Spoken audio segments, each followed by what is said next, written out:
welcome to Protect Pods. Grow your knowledge, gain the future.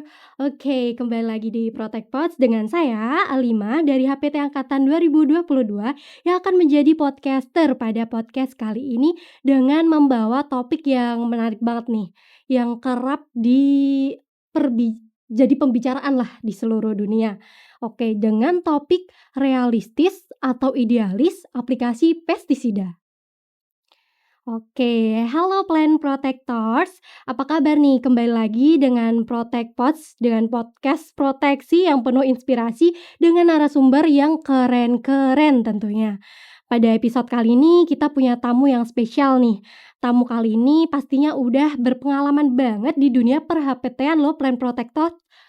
Oke, tanpa berlama-lama lagi, mari kita sambut narasumber kita pada kesempatan kali ini, yakni Pak Yo. Oke, boleh say hello Pak Yo ke para pendengar kita? Oke. Nah, mungkin kita mau tanya-tanya dulu nih mengenai background Pak Yo. Perkenalan dulu mungkin dari mana Bapak, terus sekarang sedang menjalani studi, program studi apa gitu Pak? Nama saya Yohanes Aribowo. Saya kebetulan, diperkenankan untuk bertugas di Dinas Pertanian, yaitu Dinas Ketahanan Pangan dan Pertanian, Kabupaten Bantul. Dan pada saat ini saya sedang mendalami tentang, hama tanaman, kira-kira begitu, Mbak. Oke, buat Plant Protectors, jangan lupa buat cari posisi yang ternyaman buat nonton, episode kali ini, karena podcast ini tentunya akan membagikan pengalaman yang luar biasa untuk kaum mendang-mending dan juga awam akan aplikasi pestisida atau dunia praktisi HPT. Oke, lanjut ini Pak, kabarnya alhamdulillah ini kabarnya sehat-sehat? Pangestunipun ini kebetulan diberi, kesehatan nika sehingga bisa hadir pada hari ini. Oke. Sebelum sebelumnya itu mungkin kita mau tanya-tanya juga nih kesibukan Pak Yu pada akhir-akhir ini apa aja, Pak? Kebetulan saya sebagai seorang PMHP nggih, pengawas mutu hasil pertanian, yang mana, pemerintah ikut mendorong untuk memberikan mutu dan keamanan pangannya, termasuk di dalamnya adalah, beras dan lain sebagainya, seperti itu. Oh. Mayoritas ada di sana dan juga kebetulan kalau di dinas, saya juga ditambahin kegiatan yaitu ada di tim data gitu ya, data pertanian, Oh. kira-kira demikian. Mungkin bisa cerita dikit-dikit nih, Pak, mengenai pengalaman-pengalaman Bapak selama berkecimpung di dunia pertanian, terutama yang menjadi pengawas itu mungkin seperti, eee, lokasinya atau mungkin kegiatannya seperti apa gitu, Pak? Ji, pemerintah itu mempunyai kewajiban, mempunyai tanggung jawab untuk memberikan, jaminan bagi warganya untuk dapat memenuhi kebutuhan, terutama kebutuhan pangannya nggih, kebutuhan pokok kan demikian, beras, jagung, kedelai, dan lain sebagainya. Nah, eee, tidak hanya dari sisi kuantitasnya saja, tetapi juga dari sisi kualitasnya. Itu yang sedang dikerjakan oleh pemerintah agar, tidak hanya cukup dalam sisi kuantitasnya, tetapi kualitasnya juga bisa terpenuhi sehingga tidak hanya mendapatkan energi, tetapi juga mendapatkan kesehatan yang lebih maksimal dari pangan yang mereka konsumsi. Oh, iya. Kira-kira seperti itu.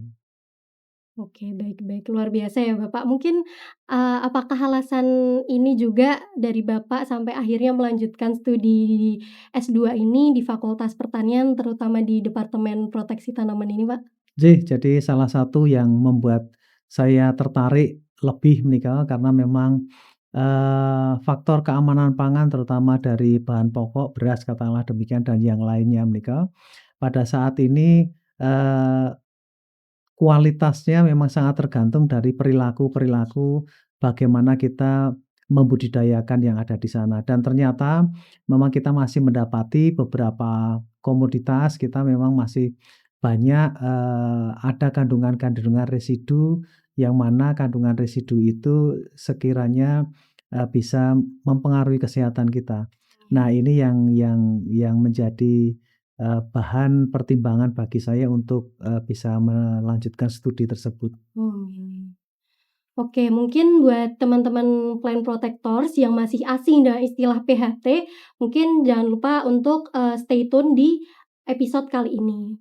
Oke, langsung saja mungkin dari Bapak sendiri bisa memberikan sedikit mengenai apa sih PHT itu gitu, Pak? Jadi kalau PHT itu kan, pengendalian hama terpadu katalah demikian, Ji. Jadi harapannya dari, pengendalian hama terpadu itu kita bisa lebih menghargai tentang ekologi, yang mana ekologi ini kan sebenarnya sudah merupakan titipan dari yang di atas itu ya. Kalau orang Jawa bilang itu, "Menghayu-hayu ning bawana." Sebenarnya kita sudah diberi berkat, bahwa alam ini sudah sedemikian rupa untuk bisa, menyelesaikan permasalahan mereka sendiri. Iya, Nah, hanya memang karena kebutuhan kita akan pangan dan lain sebagainya, sehingga muncul, ekologi-ekologi buatan baru seperti, lahan pertanian padi dan lain sebagainya. Itu memang, kita diharapkan untuk bisa menggali lebih dalam, bagaimana kita bisa mengendalikan alam ini supaya alam ini nanti bisa, sustain gitu ya, bisa berkelanjutan. Karena apa yang kita lalui pada saat ini akan berpengaruh untuk, masa depan, terutama untuk generasi-generasi yang akan datang. Kami berharap memang apa yang kami lakukan ini nanti akan menjadi salah satu warisan dari kami-kami menika untuk, generasi yang akan datang, supaya generasi yang akan datang mendapatkan alam yang lebih baik, kan seperti itu. baik baik. Wah, ternyata sangat keren banget ya konsep PHT ini sendiri. Mungkin menurut Bapak apakah di Indonesia ini sendiri sudah diterapkan sistem PHT ini dan apakah ada kendala sistem PHT ini di Indonesia yang telah diterapkan sejauh ini? PHT memang, apa namanya, sudah lama nggih, dan kebetulan kita, diberi anugerah lebih menika karena salah satu pencetusnya menika adalah Prof. Kasumbaga Untung nggih, itu juga dari UGM kan. Luar biasa beliau, menjadi salah satu pionir dan pada saat ini diteruskan oleh kolega-kolega beliau yang saat ini masih, diberi, aktif untuk berada di area-area pertanian, dinas pertanian maupun di, akademisi di UGM dan lain sebagainya. Nah menika, eee, sudah diterapkan sudah nggih, hanya memang yang namanya ekologi atau lingkungan itu kan selalu bergerak dinamis ngaten nggih. Nah, bagaimana kita bisa mensikapinya itu yang paling penting. Dari Iya, setiap waktu ke waktu, dari setiap masa ke masa itu pasti akan, ada beberapa perubahan yang perlu diamati dan perlu disikapi secara bijaksana. Nah, ini yang terpenting, sehingga kita nggak bisa stagnan. Kita nggak bisa stagnan. Jadi memang kita harus selalu berkembang mengikuti zaman yang ada seperti apa dan seperti apa, kan seperti itu. oh. Oke, berbicara soal PHT ya Pak ini tadi. Mungkin seberapa bahayanya sih Pak dari penggunaan pestisida menurut Pak Yus sendiri dan apakah peran dari penggunaan pestisida itu mungkin apakah mungkin dari dampaknya, terus sebenarnya kita boleh enggak sih Pak pakai pestisida ini gitu? Jadi kalau dikatakan boleh atau tidak itu kan tergantung dari situasionalnya Ji, Oh, nggih. itu kan memang konsepnya. PHT yaitu memberikan, alternatif terakhir penggunaan pestisida pabrik kan seperti itu. Kalau sudah dilakukan secara sosial dan lain sebagainya Mhm. belum bisa, akhirnya kita memang terpaksa harus menggunakan itu. Jadi menjadi pilihan yang terakhir lah, itu seperti itu. Karena ya itu tadi, salah satu tujuan kita itu adalah menyelamatkan bagaimana produksi pertanian itu bisa tetap ada, Iya, ya kan? betul. Karena memang itu menjadi salah satu tugas dan fungsi dari negara ini untuk bisa memberikan jaminan bagi warganya untuk dapat, mendapatkan, kebutuhan pokoknya terutama dalam pangannya kan seperti itu.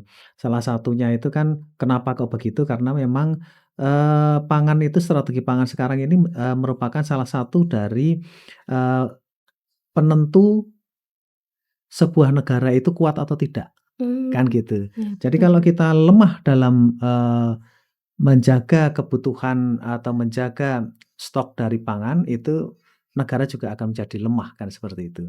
Maka kita juga akan tetap harus menyelamatkan dari pangan itu sendiri. Tetapi kita juga harus, konsisten untuk selalu mengedepankan konsep-konsep PHT itu. Jangan sebentar-sebentar kita sudah menyerah lalu menggunakan pestisida Pestisida, pabrik, kan gitu, iya. seperti itu. Jadi itu kira-kira step itu yang wajib untuk, kita selalu, gunakan sebagai guidance kita, supaya nanti, eee, terutama kita menjaga lingkungan kita agar tetap, bisa mendukung pertanian secara berkelanjutan. Iya, betul Seperti betul, itu. Kak. Dari pengalaman yang sering kita lihat nih, Pak, Nggih, petani Indonesia tuh seringkali menggunakan pestisida yang kadang berlebih, kadang dikurangin, tidak nggih, sesuai takaran gitu, Pak. nggih. Nah, itu dari Bapak sendiri, aplikasi pestisida yang dianjurkan itu seperti apa ya, Pak? Jadi memang tidak bisa dipungkiri nggih, eee, petani kita itu banyak sekali, dan juga beragam dari, tingkat pemahamannya terutama dalam hal ekologi. Kalau kita berbicara tentang ekologi itu kan hal yang, sangat complicated ya, sehingga memang, tidak mudah untuk, bisa dipahami. Jadi pada saat ini dan di era ini itu kan masih manusia itu mempunyai kecenderungan untuk mempunyai sifat yang praktis katakanlah demikian Iya, ya.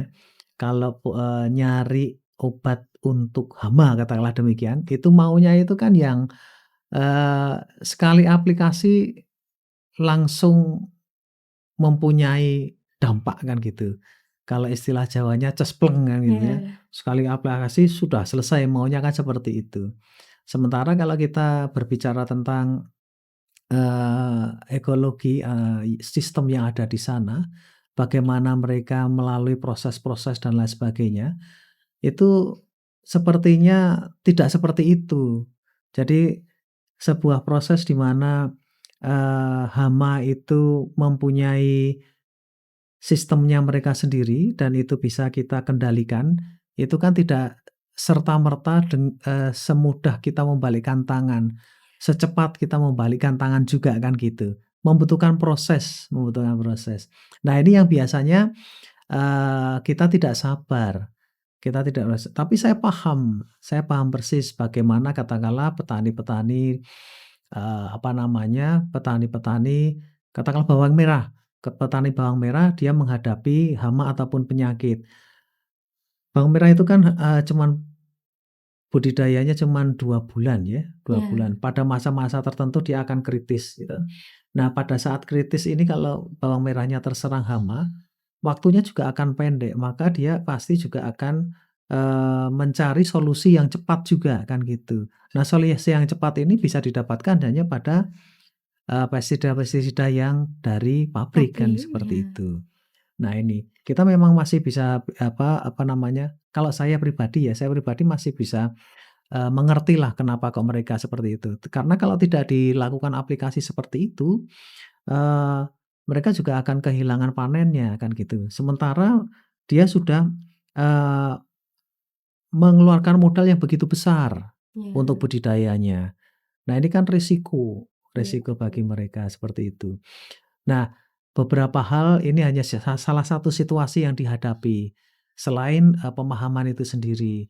Ada petani yang sudah paham, tetapi ada petani yang belum paham. Mereka seperti itu. Maka penting bagi kita adalah bagaimana kita bisa menyebarluaskan pemahaman itu sendiri. Untuk apa? Untuk paling tidak mangke petani bisa memilih mereka mau menindaklanjuti sebuah situasinya seperti apa, kan seperti itu. Iya, Harapannya seperti itu, iya. harapannya seperti itu. Kira-kira itu, Mbak. Jadi, kita selalu mendorong petani untuk bisa memahami situasi yang sebenarnya itu seperti apa, Oh, kan gitu. seperti itu. Tapi dari Bapak sendiri ada suatu alternatif lain selain penggunaan pestisida pabrik sendiri, Pak? Yang pertama memang bagaimana kita bisa tetap, ini ya, mencoba untuk membuat sebuah daerah itu, keragamannya terjaga, menika. Karena yang namanya ekologi itu tidak terlepas dari sebuah keberagaman. Karena setiap individu dari organisme itu kan memiliki fungsinya masing-masing di dalam ekologi ji. Nah, Nggih. kalau itu masih beragam, tentunya fungsi-fungsinya itu masih bisa kita manfaatkan. Coba kalau salah satu saja tidak ada, itu kan juga kita akan kesulitan karena dia pasti akan timpang. Iya. Ekologinya akan menjadi, tidak berimbang kan seperti itu. Itu yang pertama. Jadi kita memang perlu mensosialisasikan bahwa penting adanya keberagaman di setiap, daerah di mana kita, berbudidaya komoditas apapun gitu. Itu jadi dengan demikian, memang menurut saya survei-survei itu diperlukan dan survei itu tidak boleh hanya, pada saat saja, pada saat akan saja ini, tapi itu harus berkelanjutan. Nggih nggih.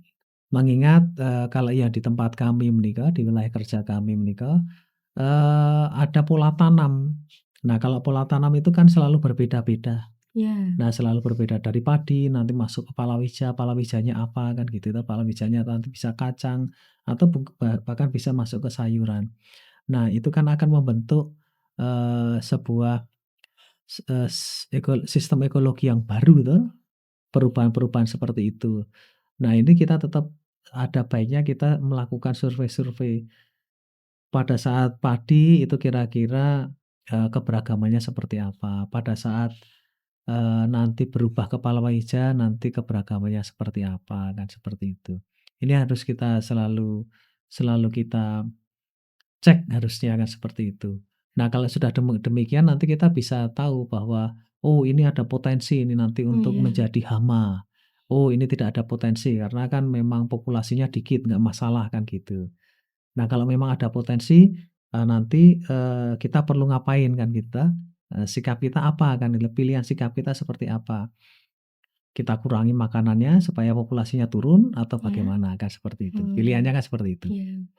Berarti memang harus fokus dulu mengenai keberagaman lingkungan sendiri itu ya, Pak, ya? Keberagaman yang menjadi atau ada di dalamnya menika. Oh, iya.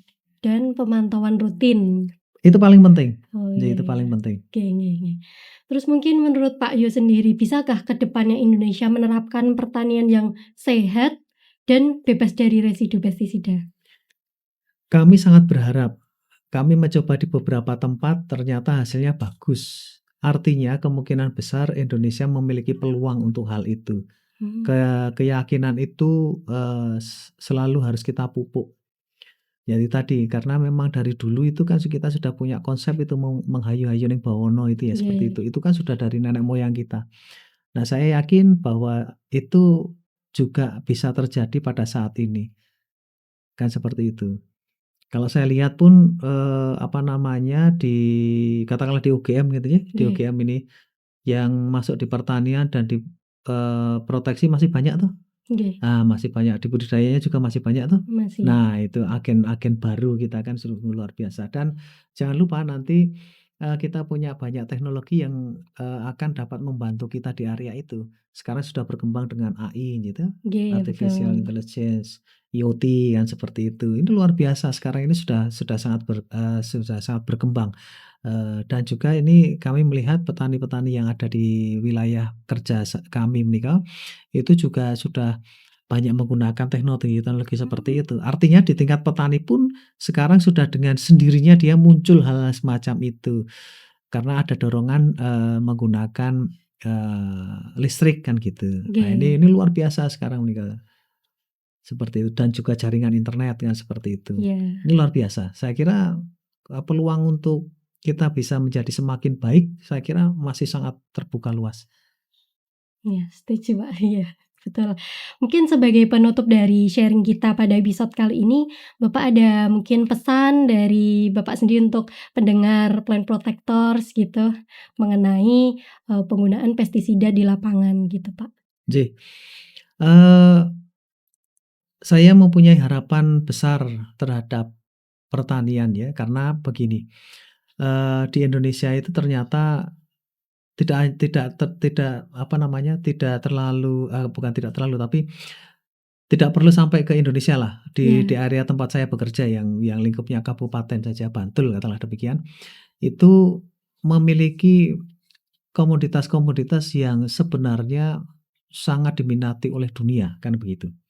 Dan itu belum muncul kan gitu, belum dimunculkan, eee, untuk bisa sampai ke market di dunia kan oke. gitu. Nah ini kita perlu melakukan satu branding ya kalau kalau di tingkat, market kan gitu ya. Iya, Tetapi yang perlu juga kita lakukan adalah bagaimana kita menjaga kualitas dari bahan baku itu. Nah, supaya bahan baku itu nanti bisa diterima di tingkat dunia kan seperti itu, kita juga harus memulainya sejak dari budidayanya. iya, Sejak dari budidayanya, bagaimana kita bisa menghasilkan produk pertanian sebagai bahan baku yang mana nanti bahan bakunya itu bisa bersaing, tidak hanya di tingkat lokal, regional, tapi syukur-syukur bisa sampai internasional. Nah, ini nanti akan sangat mengembirakan. Nanti akan sangat mengembirakan karena nanti ada banyak peluang yang bisa kita dapatkan di situ. Karena kalau saya lihat komoditas yang belum bisa sampai ke tingkat dunia itu masih banyak di area kita, Monica. iya. Jangan lupa bahwa contoh paling sederhananya pisang kita Monica ya, pisang ya, kita kalau kita bicara tentang pisang. Mbak ada berapa berapa yang Mbak tahu jenis pisang yang ada di sekitar Mbak? Paling biasanya pisang kepok, kuning, putih, Cavendish, Ya, pisang Bandung, ya, pisang raja gitu aja sih, Pak. ya, kira-kira kalau segitu aja, Iya, itu kalau Mbak diberi apa, kesempatan untuk pergi ke luar negeri bisa nggak dapat sebanyak itu. nah itu. Nah, Indonesia itu merupakan surganya pisang. Oh iya, Banyak sekali, varietas atau jenis pisang yang ada di Indonesia dan itu semua, banyak yang masih belum ter-up gitu. iya. Nah, ini ini kita baru bicara tentang pisang Pisang kan, aja ini ini ya? baru nah wong dunia saja gitu, itu kita kirimi dengan yang namanya kopi, walaupun kopi itu bukan berasal dari Indonesia ya toh, Iya, itu aja sudah terheran-heran. Kita punya yang dari Sabang sampai dengan Merauke itu kopi kita sudah terkenal sampai di tingkat dunia. Kita belum masukkan komoditas-komoditas yang lain kan gitu. Nah ini harapannya nanti, ya ini generasi-generasi yang akan datang ini yang sudah melek tentang IT dan sudah melek tentang, bagaimana pemasaran dengan, apa namanya, model yang sekarang kan seperti itu nanti kita harapkan produk-produk kita bisa go internasional. mmm, Nah kalau kita go internasional otomatis kita sudah wajib hukumnya untuk menjaga kualitas itu. Salah satunya dengan penggunaan pestisida itu, bagaimana iya, kita bisa secara bijaksana menggunakan itu. Gitu. iya iya, Pestisida ini tidak mendikotomikan antara pestisida nabati, hewani, yang alam gitu ya, nggih, dengan pestisida yang dari pabrik, tidak. pabrik, Tapi dua-duanya ini harus tetap kita bijaksana penggunaannya. Syukur-syukur kalau kita, sebisa mungkin kita mengandalkan, apa namanya, kearifan alam kan gitu. Syukur-syukur kalau bisa loh ya, tapi ini nggih, memang akan sangat iya, sulit gitu, sangat sulit.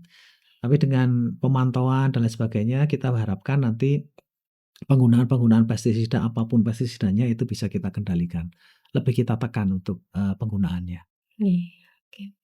Mungkin terakhir nih, Pak, mengenai generasi muda, Ye, terus petani milenial yang ya saat ya ini ya, tengah ye ye. mengembangkan budidaya pertanian, dari Bapak sendiri pesan-pesan apa yang harus kita pegang untuk menerapkan PHT atau mungkin pertanian yang sehat ini? Saya kira kalau teman-teman milenial itu, teman-teman yang sangat dimudahkan, terutama untuk mencari referensi ya, beda dengan, angkatan-angkatan kami yang dulu kan ya. Betul, Kalau kami dulu itu kan harus ke perpustakaan, kalau di sekarang itu ada di genggaman kan gitu toh. betul, Tinggal kita nyari gitu, kita tinggal nyari, browsing katakanlah demikian, itu sudah dapat, banyak sekali ilmu yang kita dapat. Nah ini mungkin yang, patut dan layak untuk kita dorong supaya apa, supaya itu tadi, karena masalah ekologis itu kan masalah yang sangat complicated.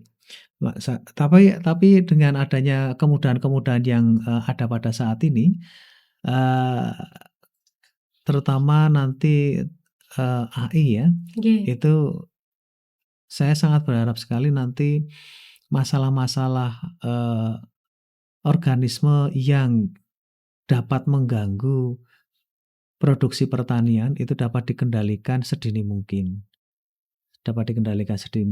tanpa menggunakan, bahan-bahan kimia yang sekiranya itu juga akan mengganggu keseimbangan dari alam itu sendiri. Dan, saya kira teman-teman milenial, tidak akan banyak mengalami kesulitan kan seperti itu.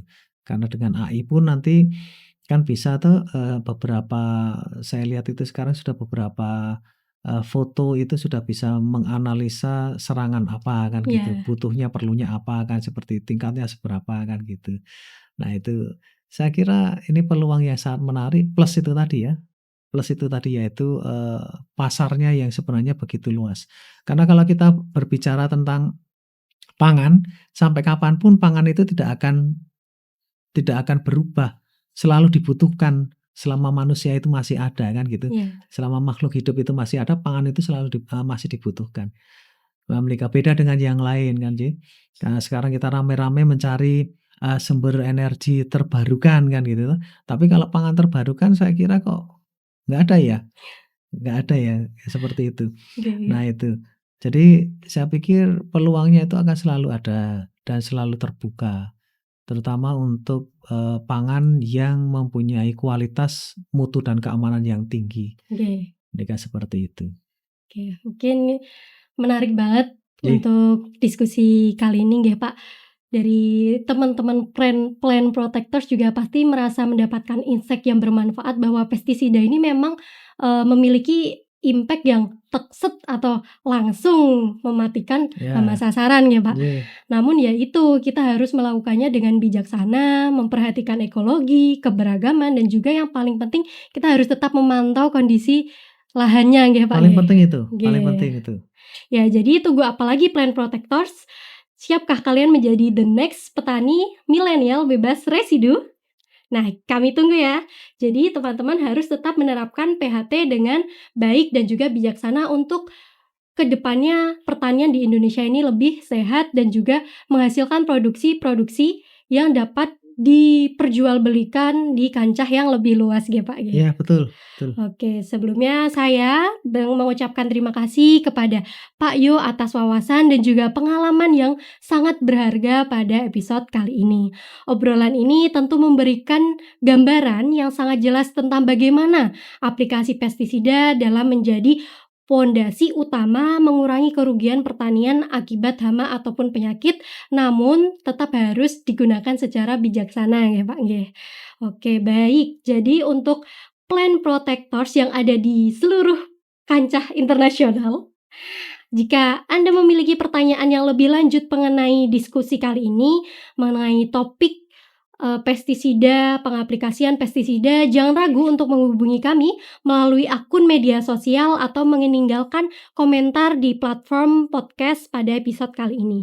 Jangan lupa untuk subscribe episode kali ini dan juga episode-episode sebelumnya yang mungkin plant protectors belum lihat atau belum kepo-kepoin nih. Jadi, kami mengharapkan untuk plant protectors untuk terus subscribe like, dan juga share dari episode Plant Protectors. Oke, sekian episode kali ini. Sampai jumpa di episode berikutnya dan tetap semangat dalam memajukan pertanian Indonesia menjadi lebih maju dan juga sehat. Oke, dari saya sekian. Bye, see you Plant Protectors.